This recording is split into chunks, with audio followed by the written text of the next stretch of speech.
Elle a également raté les formalités d'orientation sur Campus N. Et on en vient à la rubrique santé de ce 20h. Elle s'intéresse à la trisomie 21, une réalité génétique souvent méconnue. Elle nécessite un suivi particulier et une intégration réussie. Alors, quels sont les défis quotidiens rencontrés par les personnes concernées et leurs familles? Réponse avec Diary Bassiro Cissé. La trisomie 21 est sans doute l'une des anomalies génétiques les plus connues. Elle résulte d'une mauvaise répartition des chromosomes lors de la conception. On doit avoir un chromosome qu'on hérite de notre père, un autre de notre mère. Maintenant, pour la trisomie 21, au lieu d'avoir 2, la personne va avoir 3. Et c'est une anomalie génétique, c'est-à-dire ça intervient au cours du développement. Plus de 50% des enfants qui naissent avec une trisomie 21 vont avoir également quelques malformations cardiaques surtout, mais également d'autres pathologies digestives. Et surtout sur le plan neurologique également, ça peut être associé à une déficience intellectuelle. Souvent confrontés à un retard psychomoteur, ces enfants peuvent progresser grâce à une prise en charge entamée dès les premiers mois de vie. Les premiers mois, l'enfant manifeste des difficultés à s'asseoir, à marcher, à parler. Pour une bonne évolution psychomotrice, les parents sont également impliqués dans la prise en charge. Quand je travaille, je dis aussi à la maison, il faut faire ceci. Ça peut être des massages, ça peut être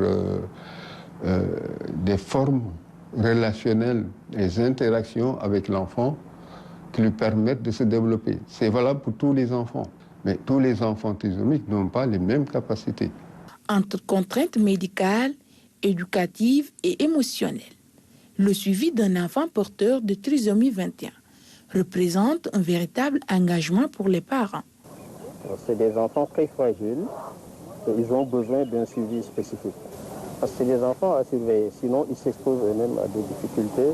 L'intégration scolaire de ces enfants reste un sujet de préoccupation. Quand vous mettez un enfant en situation de handicap dans un environnement pareil, où le maître n'a pas été préparé à le recevoir, où les enfants eux-mêmes n'ont pas été préparés à comprendre la différence, à l'intégrer. Et l'urgence, c'est quoi? Leur offrir des cadres spécifiques, tout en n'écartant pas l'hypothèse que l'école se prépare et s'organise pour pouvoir les accueillir.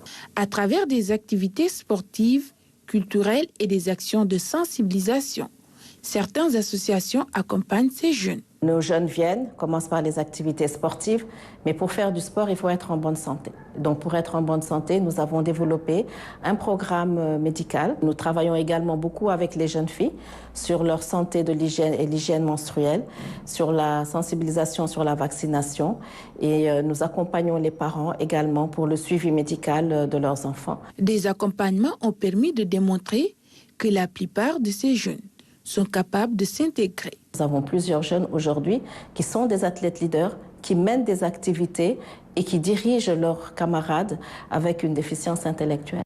Aujourd'hui, le diagnostic de la trisomie 21 peut être posé dès la grossesse. La détection précoce permet d'anticiper les besoins spécifiques de l'enfant et de le mettre en place pour une prise en charge adaptée dès la naissance.